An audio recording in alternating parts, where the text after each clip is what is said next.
একটা কথা তোমাদেরকে বলে দিই, প্লিজ এটা মাথায় রাখবে। হ্যাঁ, অন্য কোনো প্রিমিয়ারে গিয়ে অন্য কোনো অ্যাক্টরকে, প্রডিউসারকে, ডিরেক্টরকে দেশ নিয়ে জিজ্ঞেস করবে না। আমার সত্যি খুব খারাপ লাগছে তার জন্য, কারণ খুব বোকা বোকা লাগছে কি কারো একটা অন্য প্রিমিয়ারে অন্য অ্যাক্টরকে তোমরা দেশু দেশু করছো। এটা এটা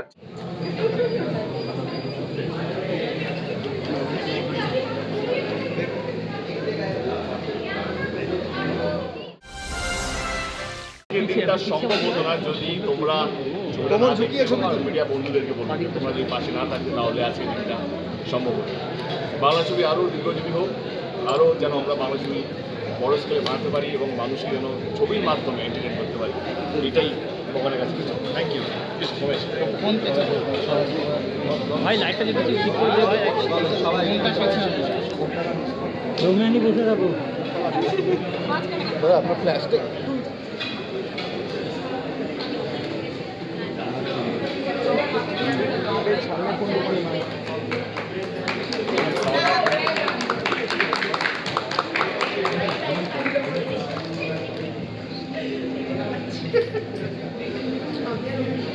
Thank you very much.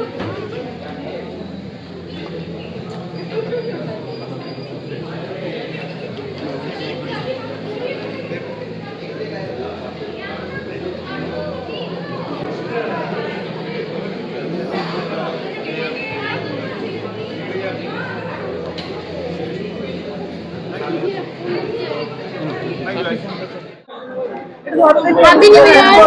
Happy New Year, Happy New Year. দেবদা দর্শকের থেকে এত ভালোবাসা নতুন বছরে কি বলবে একটু বলো। কি বলা হচ্ছে, ভালো কি খারাপ? খুব ভালো, আমরা দেখেছি, খুব সুন্দর, দারুণ দারুণ দারুণ দারুণ দারুণ দারুণ অসাধারণ, খুব সুন্দর। আরে আমার ফুটেজটা প্রজাপতি 3 কি আসছে? ছবি করতে গেলে তুই কি এর কথা বলছিস? দাঁড়া, এটা সহজ, বিশাল বড় একটা টাকার অঙ্ক এবং শো পাওয়া এবং যেভাবে যা চলতে ধরে গেছে, এটা কোনো তো কিছু নেই, সেখান থেকে দাঁড়িয়ে মাথা উঁচু করে বেঁচে থাকা এবং দর্শকদের ভালোবাসা পাওয়া এবং ধুরন্ধরের মতন ছবির সামনে দাঁড়িয়ে থাকা এবং বাংলা ছবিও যে পারে, বাংলা ছবি হাউসফুল করাতে পারে, বাংলা ছবি যে একটা কালেকশন দিতে পারে, সেটা প্রমাণ করে। এটা তো মানে এটা আমার জয় নয়, এটা বাংলা ছবির জয়, বাংলা ভাষার জয়, বাংলা ছবির দর্শকের জয়। তো আমি সবাইকে, এই যে মানুষ প্রজাপতি দেখেছে এবং যারা দেখেননি কিন্তু দেবকে মনের মধ্যে বা প্রার্থনার মধ্যে তাদের দেখেছেন, তাদের সবাইকে ধন্যবাদ পাশে থাকার জন্য এবং প্রজাপতিটাকে এতটা সাফল্য উপরে নিয়ে করতেই তো দেখেছেন। আমি ভারতীয় এবং আমার দেশে যা নিয়ম কানুন আছে, যেটাকে ল অফ দ্য ল্যান্ড বলে, সেটাকে আমি ফলো করবো এবং আমাকে এখনো নোটিশ আসেনি, কিন্তু আমি জানি নোটিশ আসার কি কথা এবং আমার মনে খুব সম্ভবত 14 তারিখে আমার হিয়ারিংটা হবে, যেটা আমার অফিসকে জানানো হয়েছে। কথা তোমাদেরকে বলে দিই, প্লিজ এটা মাথায় রাখবে। হ্যাঁ, অন্য কোনো প্রিমিয়ারে গিয়ে অন্য কোনো অ্যাক্টরকে, প্রডিউসারকে, ডিরেক্টরকে দেশ নিয়ে জিজ্ঞেস করবে না। আমার সত্যি খুব খারাপ লাগছে তার জন্য, কারণ খুব বোকা বোকা লাগছে কি কারো একটা অন্য প্রিমিয়ারে অন্য অ্যাক্টরকে তোমরা দেশু দেশু করছো। এটা ঠিক না, হতে পারে, কিন্তু তুমি অন্য অভিনেতাদেরকে জিজ্ঞেস করো, তুমি আমাকে জিজ্ঞেস করো, শুভশ্রীকে জিজ্ঞেস করো, এর বাইরে তো উত্তর তো কেউ দিতে পারবে না। শুভশ্রী তার মতো উত্তর দিয়েছে। আমি আজকে বলে দিই, দেশু নিয়ে আমরাও প্রচন্ড এক্সাইটেড, কারণ যেভাবে দর্শক মহল থেকে যেভাবে এক্সাইটমেন্টটা বাড়ছে, দায়িত্বটা আরো বেশি বাড়ছে, আমার বাড়ছে স্পেশালি, যেহেতু দেব এন্টারটেইনমেন্ট ইন্টারেস্টটা পুরো দায়িত্ব নিয়ে রেখেছে। তো আমি এটুকু জানাতে চাই কি দেব শুভশ্রীকে যেভাবে লোকে এতদিন দেখেছে, আমরা 6টা ছবি করেছি, 7 নম্বর ছবিটা আমার মনে হয় 6টা ছবিকে ছাপিয়ে যাওয়ার মতনই হবে এবং সমস্ত জিনিস মাথায় রেখে writing the script, executing the script, কে একটা নতুন ওয়ার্ল্ড, একটা নতুন জিনিস। অফকোর্স এটা কোন জনার হবে, কোন ধরনের ছবি হবে, সেটা আমার মনে হয় দেশুকে আমি রিকোয়েস্ট করবো অ্যাজ এ দেব এন্টারটেইনমেন্ট, তারা আসুক, প্রেসকে একটা প্রেস কনফারেন্স করুক, তারা তাদের পরবর্তী কি চিন্তা ভাবনা আছে সেটা তারা জানাক। এইটুকুই আপাতত। আজকের পর থেকে প্লিজ কাউকে জিজ্ঞেস করবে না, কোনো অ্যাক্টর বা কোনো ডিরেক্টর, কোনো প্রডিউসারকে। খুব ইনসাল্টিং বলে আমার মনে হয়, আমার নিজের ইনসাল্টিং, যখন আমি তোমাদের ভিডিওগুলো দেখছি। It's not right, it's not ethically right. তোমরা তোমাদের টিকবিটের জন্য, তোমরা তোমাদের ভিউজের জন্য দেশু নামটাকে ইউজ করছো, দেশু নাম যেখানে যাচ্ছে সবাই দেখছে, সেটা এটা খুব ভালো একটা জিনিস, কিন্তু তা বলে আমি চাই না আমার কোনো কলিগ এইটা কোনো উত্তর দিই, কারণ তারা এর সঙ্গে কোনো যুক্ত নেই। তারা শুধু তাদের প্রিমিয়ারে কেন তোমরা জিজ্ঞেস করো করতে যাচ্ছি না। রাজ ইজ এ ফ্যান্টাস্টিক মেকার। আমার মনে হয় কি কমার্শিয়াল মেকারের মধ্যে is one of the brilliant mind, brilliant director. I wish him all the luck. এখনো আমরা চূড়ান্ত করতে পারিনি কে ডিরেক্টর হবে। একটা মাথায় আইডিয়া চলছে, সেই আইডিয়াটা আমার মনে হয় কি 1 মাসের মধ্যে আমি এবল টু ক্র্যাক ইট। তারপরে দেশু আসবে, দেশুর মতো কথা বলবে, who will be the director, আমরা সেটা অ্যানাউন্স করবো। তার আগে আপনারা প্লিজ কাউকে জাম্প করবেন না, কাউকে কনফিউশন আসবে, রাইট?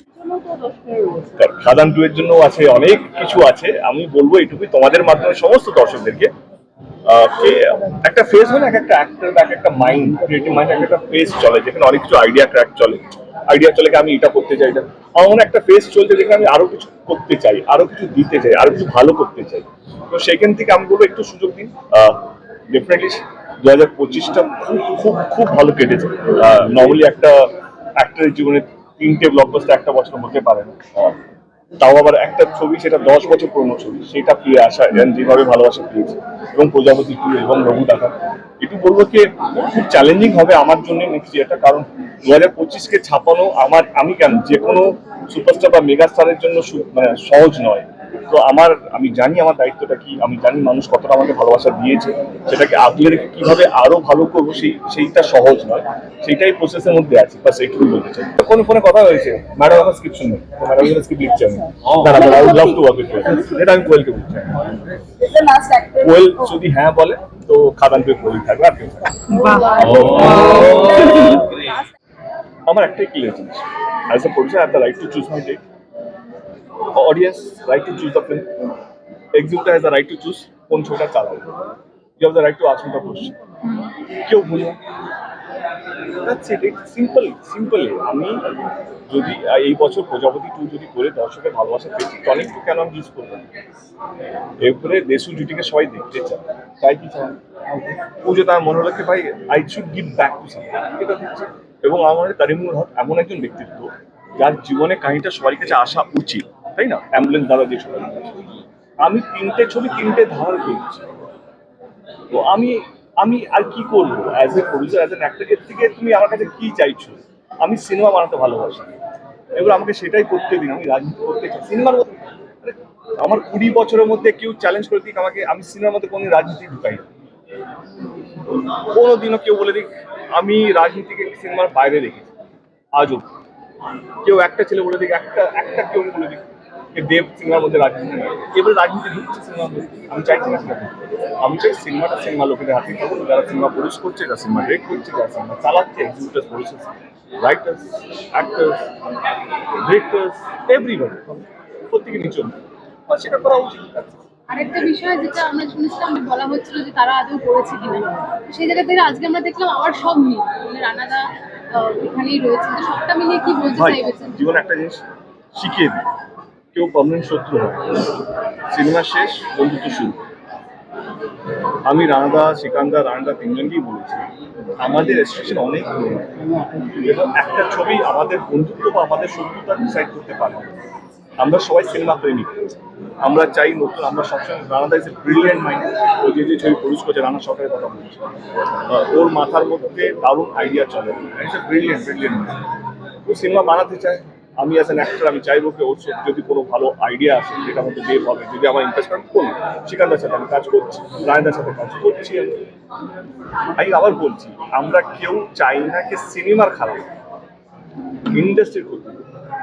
আর আমি ইন্ডাস্ট্রিকে ভালো রাখার জন্য যথেষ্ট আমরা সবাই চেষ্টা করি। এটার মধ্যে লেবুকে যত চটকাও তত তিতো, আমরা যখন ভালো আছি প্রশ্ন কেন উঠবে?